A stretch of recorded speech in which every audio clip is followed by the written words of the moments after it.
Okay, so we finished up the war, the Civil War, um, Appomattox Courthouse. We talked about some causes of the Civil War, and now we've got Reconstruction. There's going to be two main Reconstruction ideals. Lincoln's going to have an idea of what he wants before it ever happens. It's called the 10% plan. It wasn't set up to punish the South. He didn't, there's a big question. What are we going to do with these people that we have, literally tried to kill us? And now we've got to let them back into our government, back into our country. We've got to find a way to do that without you can't just jail the entire South. We kind of do that if you really think about it, but they're not literally in jails, but you can't kill them all. There's not a good answer. And Lincoln is wanting to err on the side of loyalty, on the side of forgiveness. He says full pardons if there was an oath of allegiance is taken to the United States and if they accept emancipation. It says a state can be reestablished if only 10% took the loyalty oath and if the state constitution is rewritten to abolish slavery. So that's kind of his 10% plan. Then you've got the Wade Davis bill. It's 50% for a state to become a state in the United States. Of loyalty, only non-Confederates could vote, and that's forever. So, because here's the thing, the South hadn't necessarily changed their mind. They lost.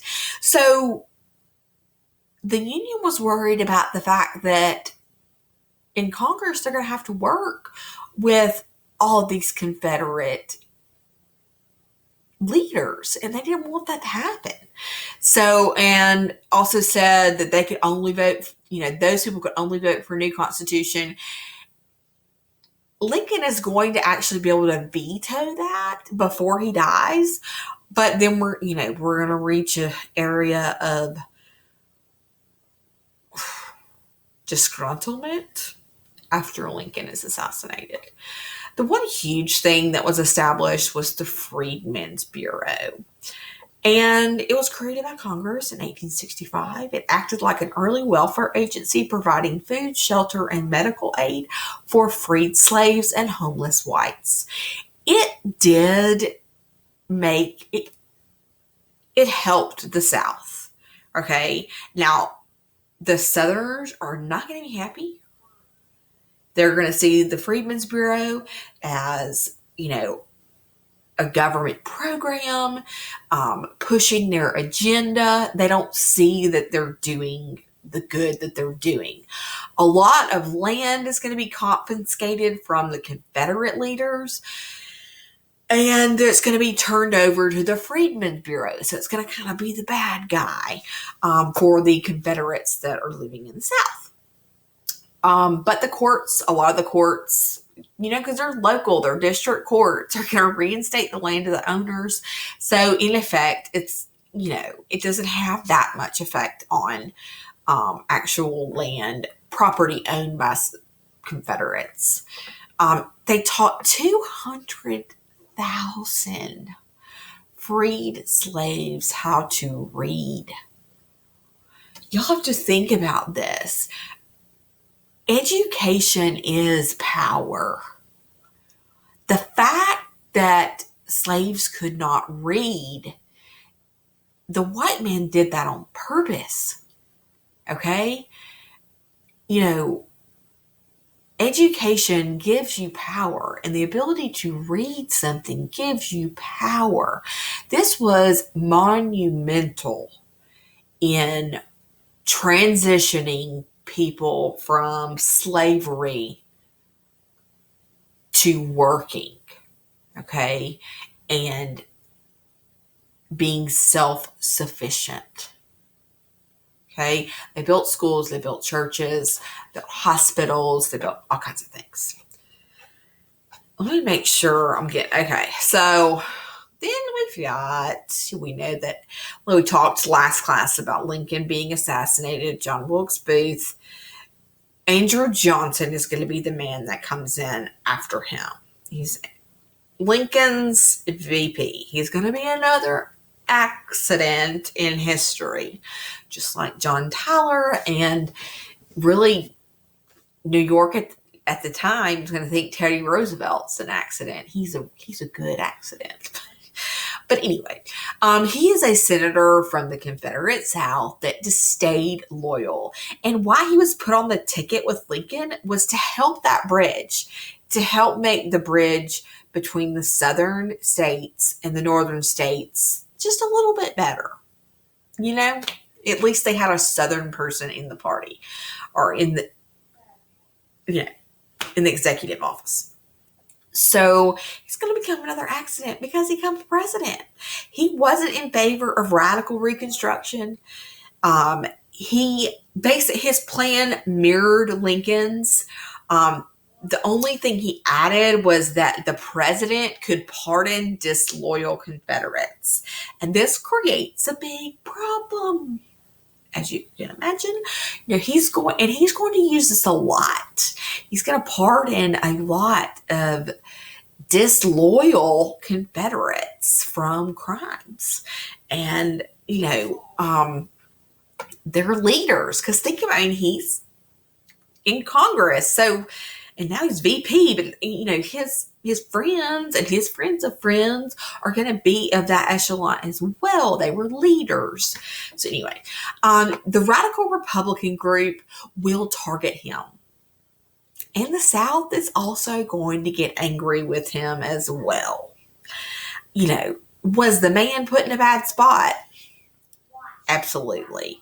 I mean, Lincoln would have been the perfect person for it. But, it happened. This is what we've got. So it ended up being a disaster. He vetoed 29 bills. That's a lot. Okay. Not quite as much as Jackson, but it's a lot. He challenges the Tenure of Office Act. Basically, the radical Republicans get mad. They know that, Johnson doesn't like Stanton. So they're going to pass this bill, Tenure of Office Act. It basically says that they can't, the president can't just fire anyone in the cabinet. Can't just do it without having permission. Well, this makes Johnson mad because he had been able to do what he wanted to, supposed to. So he fires Stanton, his Secretary of War. And so the House will impeach him. The House impeaches and the Senate holds the impeachment trial. He was impeached, but he was not convicted. He was one vote from conviction. Okay. So all led to impeachment that probably should have been in the sentence before. He's going to be the first president impeached. Okay. Accomplishments of Reconstruction. Eventually got universal male suffrage. Gave women property rights. Debt relief for the South. Updated penal codes. These are criminal codes. They will update them to reflect more of a fairness when it comes to color and crime, or lack of color and crime. It won't, no longer will it be based on color. That's how I should say it. Roads, bridges, and railroads were built. Hospitals, asylums. I know we think insane asylums. Oh my gosh. But at this time, it's a good thing. We weren't taking care of the mentally unfit. And you need places like that. Established public schools. Created colleges, Howard, Atlanta, Fisk. It did a lot of things, okay? Overall, Reconstruction had very few positives. And once it ends, here's the bad thing. Black codes, prejudices, and racism will come back with vengeance in the South until the Civil Rights Movement, okay?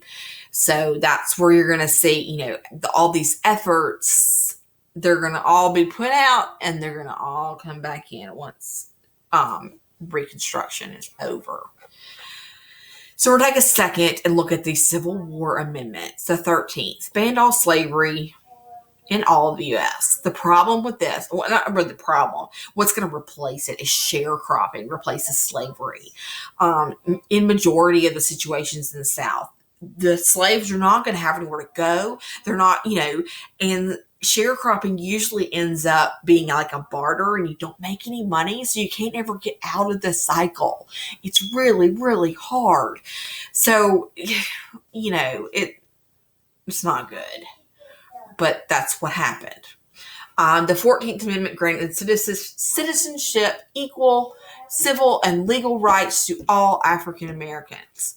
Here's the problem with this in the South. Black codes or Jim Crow laws will take this away in the South. They will take a lot of these rights and they will, make a lot of segregation happen. 15th Amendment granted the right to vote to all males. Can't be taken away because of color or previous servitude.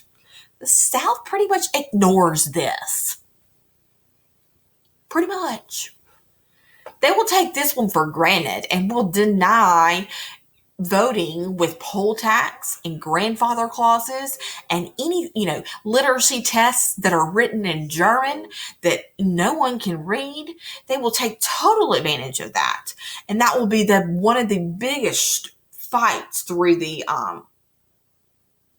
freedom of summer freedom, okay, across the buses, across Alabama and Georgia, just to try to set up voting rights in Mississippi. So, and of course, we'll get to the Civil War in the next semester. So this should wrap up Unit 5. I hope we kind of glanced over the Reconstruction era, but, we're running out of time, and I kind of just hit the high spots on it. Okay, there was a lot we could have done, but it is what it is.